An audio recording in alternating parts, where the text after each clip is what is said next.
pas qu'il se lève là, je suis allé chez le sous-préfet pour demander s'il pouvait prier pour les enfants. Si le sous-préfet là lui-même a la foi, pourquoi il ne vient pas t'appeler? Pourquoi il ne croit pas en toi?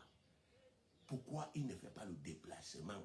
Bien aimé, il est sous-préfet, il est gouverneur. Ça ne change rien au fait qu'il est un homme et qu'il a besoin de Dieu et il a besoin de Jésus-Christ. Si tu manifestes Christ, il va t'appeler. Il va t'appeler. Jésus a dit, nous sommes le sel, la terre, la lumière du monde. Vous voyez, deux attitudes.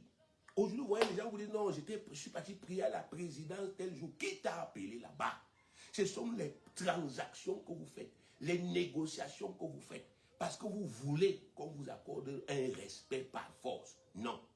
Le respect, bien aimé, que les autorités doivent vous accorder en tant qu'homme de Dieu, en tant que fils de Dieu, en tant que serviteur de Dieu. C'est un respect qui doit découler de la démonstration de votre puissance, que ce soit dans votre lieu de service. Vous travaillez là-bas, vous êtes, n'est-ce pas, vous n'êtes pas considéré.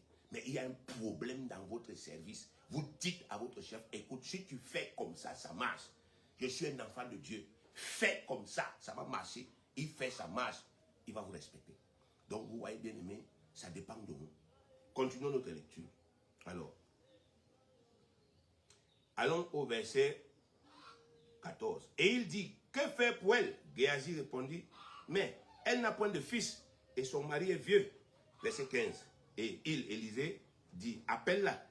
Géasi l'appela et elle se présenta à la porte. Élisée lui dit, à cette même époque, l'année prochaine, tu embrasseras un fils. Et elle dit, non, mon Seigneur, homme de Dieu, ne trompe pas ta servante. C'est une manière de parler. Ce n'est pas qu'elle doutait.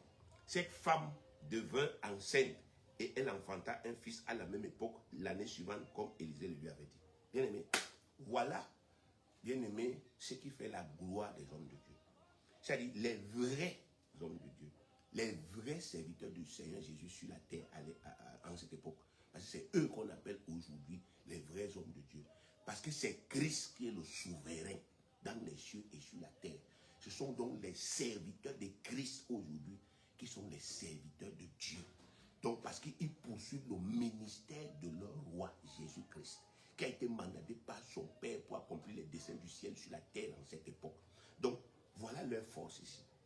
L'apôtre Paul a dit, on nous regarde comme pauvres, mais pourtant nous enrichissons plusieurs. La Bible dit d'eux qui sont des dispensateurs de diverses grâces de Dieu. Bien aimés, un vrai homme de Dieu n'a pas besoin d'avoir le milliard pour te donner le milliard.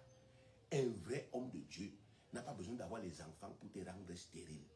Un vrai homme de Dieu a un package en lui